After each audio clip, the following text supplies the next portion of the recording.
Hello and welcome to Civic Punks.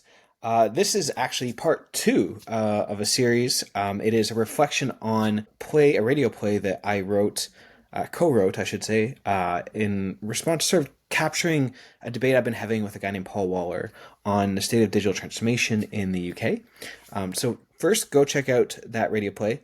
What this is a reflection. I got two of my friends, Fabian, Chessell, and Rubinstein, two people who have been working for quite some time in the digital transformation space and the public sector innovation space here in the UK. I got them to read the two different parts. But afterwards, I wanted to have a reflection with them on their own thoughts, having engaged and helped me co-write the script. What were their own thoughts on the ideas that we played around with in the radio play? So that's what this is. This is their reflection. So if you haven't watched it yet, definitely go check out the radio play first, and then come back and join us here and really dig in, because I think they had some fantastic insights. So enjoy. I'm just curious, what are your thoughts on this? This is something, now that you've had a chance to act out the play, what do you actually think? Because this is a world that you both play in very deeply. It was a tough thing for me to argue on the side of Paul Waller, because I would generally align myself with the people who want to see quite radical improvements and how government implements digital. I spent a lot of my time trying to unblock data sharing in government. But again, it's one of these debates that becomes almost a false dichotomy. I think if digital government people think that digital government is the only answer, clearly that is an exaggeration of their position and would be wrong. But it's not. But I think Paul makes some really good points, right? Which is we can only do so much within the constraints that we have within the system. We need to relax some of the constraints. The problem that we have with data sharing is how many legal teams need to be involved in agreeing every data share, and they need to be intricately and ornately handcrafted and then checked by a dozen people. And that's just an incredibly slow set of rules to be operating under. But the rules we created, so we can unpick them. So I think, if I sort of try to find the middle ground, I think Paul's right to be saying that we need to be thinking, we're not going to achieve anything differently if we play within the same rules and don't try to make any changes there. Equally, I think the digital government people are a necessary voice saying this can be a heck of a lot better and it's not a technical difficulty. We can make this happen. Well, it's interesting because I actually think Paul would argue that the digital government people aren't being revolutionary. I agree. I think that's the critique that he would make, is that they're not. He said to be truly revolutionary, you got to focus on the actual fundamental pillars of how government works, like the policy, the legislation, all the stuff on top. This is just surface stuff. That's not revolution. Revolution is deeper, and he thinks it's a missed opportunity. I think he would frame it as a missed opportunity, potentially. I would like to be more radical and say that the digital government movement, the government digital movement, has been stagnating. So we still speak in the same concept that we spoke 10 years ago. We still only do user-centered design. We're still only looking at specific things, and we're dropping a lot along the way. Sure, people are now speaking on AI, which I think if I would be Paul, I would be terrified, and I am, because it's used as a tool, the thing that will solve everything rather than a policy. So that's coming from one place. But digital government doesn't have any new things, or I haven't seen a lot of retrospective of how we can actually do revolution, or not even they're not even evolving through. It's basically very stagnated. And I think my problem is if the private sector that moved on by a lot, government digital sector has been still slowly behind, and that's also an issue. Sure, everything needs to be bound in policy, but if we're speaking on the same terms 10 years ago, are we doing okay? Have we actually, maybe this is why we're not been delivering for the last 5 years, because we're sticking on the same fundamentals and the world has changed completely. Yeah. Is that right though? Because I kind of feel like the digital government movement was co-opted.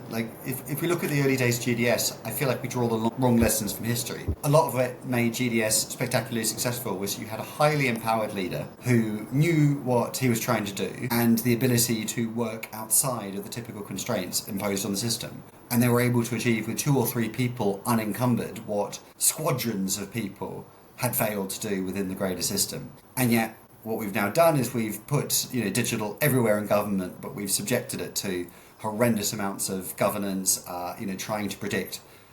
Treasury is asking government departments to try to predict what their AI spend is going to be in 2029 as part of the spending review. It's just bonkers. And so for me, I feel like the digital government movement, what we're seeing today isn't the digital government movement as it was originally conceived or intended. But I think it's actually proved my point. My point is that we're not led by how technology is evolving. We are led now by a politician. I think when Francis Maud was in power, he was what I call a contentful politician, right? It was one of his last jobs. He could do whatever he wants as his legacy, and he did create a legacy. And the politicians that we have now are what I call, they're still hungry. So they're not going to do this revolution that we want to see. People have to basically straight by their politician to make stuff done. So this is not coming here as part of the debate, but politician and their power and how much they want to achieve is also part of the digital revolution. And this is why I think we are very content. We're not that hungry anymore. We are not trying new stuff or like trying new ideas. We're going with the same thing, like doing the spend evaluation of what we're doing. And I think this is where we're lacking a leader as well, but that's not part of the debate. It's a new point. I do feel like we're lacking a good digital leader to lead us forward. I would argue we are hungry now. No, but you need a hungry politician. Like, we are hungry. You need a hungry politician to lead digital in government. And what I'm saying is that our politicians are not that hungry. And because we are speaking to them about ethics and AI, which is important, and they do see stuff that's happening, like the post office, which they're all right to be afraid. But in order to actually lead digital, we need someone who is hungry. Either they're at the beginning of the job and they want to prove something, or they're at the end and they want to leave a legacy. And currently, they're all in the middle. I can understand why they don't want to take risks or do something more bigger in government and digital. I'm not sure I agree with the idea that the politicians aren't hungry and the politicians don't want this stuff. Like, my experience of every single politician is they want to go radically faster and achieve radically more, and were always negotiated back, or efforts were dampened, shall I say, by the civil service. I think a lot of the world has misunderstood what was happening in government. You know, there was a belief that it was down to a lack of will or interest or capriciousness or distraction. And I think they're discovering that that's not the case, that actually what we've got is a situation where all the rules, all the complexity, all the obligations, requirements, reporting, assurance mean that even with the best will in the world and the most urgency, you cannot get even a fraction done of what you want to get done. So I would say we're seeing everybody sort of wake up to like, oh, the problem I thought I had was not the problem I have. It's this one over here. And I don't think we've yet seen a coherent ideology or set of principles and practices to unpick that and move us in the direction we need to. So I want to go back to the script a bit here and to ask the question, having read through it and helped edit it. Thank you for helping edit it as well. Were there certain parts of the script that really jumped out at you as like interesting or frustrating? What parts of the script jumped at you the most, and why? The use of digital to create democracy, because I think we see live burning around us how technology actually helped to destroy democracy. And I think being naive 15 years ago, I know now that it's actually a tool for destruction rather than a tool for building, because of the outside powers that also government is being subjected to. So yeah, I think I agree a bit with Paul. It does actually take more of like the people who are empowered to be even more with voices, and I think we need to be more in tune to that. Yeah, of course, like tech can help, but the majority of the lesson is that it makes everything worse. So maybe we need to think about that. I'm going to sort of come back with 2 points to always be cheeky. The first is, I think there's something really interesting about Paul's fundamental point that, you know, the best way to involve technology is in good policy making, that it should be part and parcel of the policy process, rather than, as the term is, paving the cow path of embodying a set of rules that everyone thinks are broken. The thing that really has caused me to reflect is this point about how far upstream do we need to get? Because one of my worries with dealing with civil service is often the answer can be either extraordinarily short term of like, let's just throw money or bodies at the problem, or incredibly long term about let's try to fix systematically this problem that has been intractable for 2 or 3 decades. And actually, I think there's a lot of movement that could be done within the existing rules and constraints. You see with like GDS of the early days, some of the best digital teams I see in government today can make amazing progress. And what they've done is a small few tweaks to the governance assurance regime. So software is developed with the users in the room, and the steering committee can ask for features to be unwound, but doesn't need to approve features in advance. And even that small change has led to a dramatic increase in the development velocity of that team. With data sharing, we're out there advocating for sharing under people like, oh, should we create a new legal gateway or reform Data governance legislation, yes, but we've also got legal gateways that have been written in 2007 we haven't used and could be used. Those legal gateways are old enough to vote. So how about, fine, we work on this long-term fundamental reform, the sort of stuff Paul alludes to, but in the meantime, can we be quite tactical and get a lot of stuff done today using existing powers? Well, it was interesting. I mean, one of the key areas, and hopefully it came out a bit in a dramatized debate between Paul and I, was around this whole idea of websites. Paul expressed a lot of frustration around how there's so much focus on website and dashboard when that is the surface layer. And my response to that is like, yes, but you kind of need to do both at the same time. Because the websites and dashboards, one is it's low-hanging fruit. Two is it's where the people interact with government, is many people. Obviously not all, and that was another point he made, is it's not all digital. There's a whole analog part of this as well. But you got to have sort of the short-term wins that prove the thing, that are high-profile enough to give you the political capital to then do the bigger, longer, more messy, complex, deep stuff. It is much easier and quicker and faster to get results with shifting how a website experience is than it is to change the policies that underpin it. You need to do both. What happened in the case of the UK is that they had the time span to do the quick stuff, but the longer stuff that they were trying to do, they were trying to do both. They didn't have enough time to do it. They ran out of time. The political will changed. Like Francis Maud moved on, and that was a big shift. When he left, that really changed how things worked within GDS. Brexit happened. It wasn't also Francis Maud. Brexit happened. Everything got broken, right? So let's call the baby in its name. It's Brexit. If you think about it, 10 years ago, you needed better website because the website before they were not that good. And website is what people connect with. People are not connecting with government on dashboards anymore. Who is the user who tried to see how many bins were collected in their gov? Not many in the dashboard. But I think this is why I'm saying that we're not moving a lot forward. We're thinking inside the box instead of someone seeing what the technology is happening. Soon, all of our website will need to be ChatGPT friendly, right? How is that going to work? So it's going to be other buzzword. I just feel that government is always lacking behind with it because they have to catch up because of other things. I'm not going to defend every dashboard. Some of them were, there needs to be a good phrase for this, but it was an easy thing to do, so we did it and looked like action washing. But certainly, the private sector woke up to the fact that, the answer to make a lot of progress, you were better off taking small incremental steps, repeatedly and rapidly than you are to do big steps. And what I see so often is people going, I don't want to improve this functionality over here until I replace this, do this fundamental reform of this legacy tech there. And actually, we then spend tens, if not hundreds of millions of dollars replacing the legacy tech with essentially the same functionality for zero value add to the citizen. And, in the meantime, we could have made a heck of a lot of progress by creating,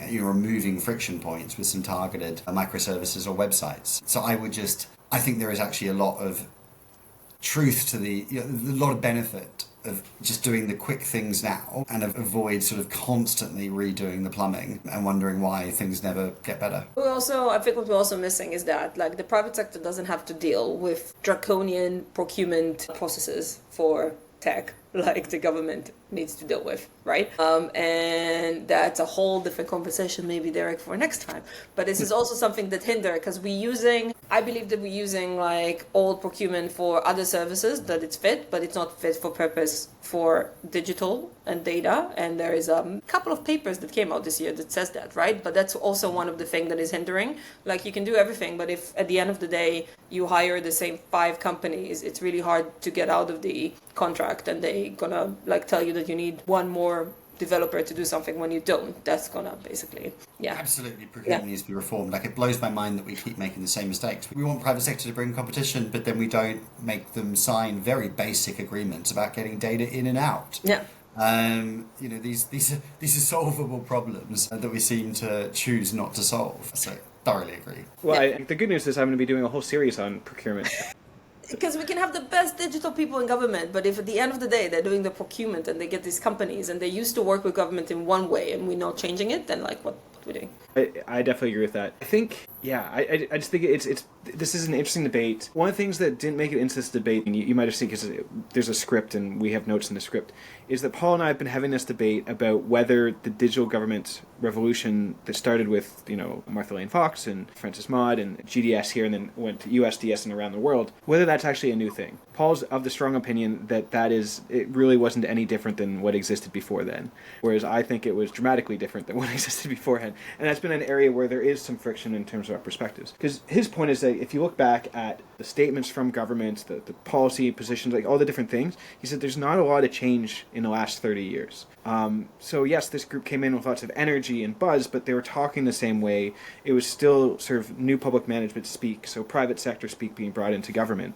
And so there's no big change that happened. It was just a different group of people, was his argument. Now, I disagree with that. I think it's a different group of people. The distinction I drew with Paul was that it's insourcing versus outsourcing. So new public management is really the private sector knows best. Government needs to get out of the way and really enable the private sector to do things. And so in the 90s and into the early 2000s, you saw a lot with the digital stuff that a lot of it was being outsourced to the private sector to do stuff, and government wasn't building the internal capacity for that for the most part. And then when Martha Lane Fox and Francis Maud, they're like, we need to build internal capacity for digital in the government, and that's what they focused on, and that was the big shift. I feel like I was a baby when this happened, because I was like, I think that what was drawing me basically back then studying politics is the whole talk also about the use of open source and agile and bringing new ways of working to government that were not there before. But again, I'm bringing it from a perspective that I was very young back then, so I didn't know what existed before. But before looked a lot more bureaucratic. Putting open source principle within government, which is what they've done, was very, very new and very out of the world of saying no to Microsoft. Let's put open source and let's bring people to work as coders. I'm not quite sure I agree with the idea that new public management was about bringing private sector providers in everywhere. There was a role for competition, but I was dealing with the new public management as applied to the healthcare sector, and that still very much prioritised public sector providers, but within more of a marketplace setup, so that if one was sort of underperforming, under-delivering, there was the ability other ones could snap at their heels, and it created a sense of jeopardy or competition, which brought out the best in public servants and focused minds and energy. So, but sort of getting to, is it a new thing or not? I think it's an interesting question. I think probably have two parts to my response. The first is, when you look at GDS's core 10 principles, I don't think those were pre-existing. It's not clear to me that anyone was saying, do less, and use APIs and stuff. That wasn't the ethos pre-GDS, so I think it's difficult to say they made no change. I also just think there's something about, it does rely on the people more than you think. It does, having a high quality set of leaders suitably empowered can make a huge amount of change, and that's what made GDS early years fantastic, and it's what made the later years less good. So I think for me, you can't separate the movement from the people who managed to carry it out successfully. As with all the best ideas, there are people who can execute and deliver well, and there are people who wrap themselves in the ideas but aren't actually good at delivering them. So hopefully you enjoyed that reflection by Fabian Moore and myself. Again, if you haven't seen the original radio play, definitely go check it out. And share what are your thoughts? What are your reflections? Resonated for you from the play? What do you think we got right? What do you think we got wrong? I would love to hear your reflections. I think we need to have more conversations like this about digital transformation and what we're getting wrong and what we're getting right, and where does this all need to go next, because I think we're at a key inflection point. But thank you so much for listening, and until next time, thank you again.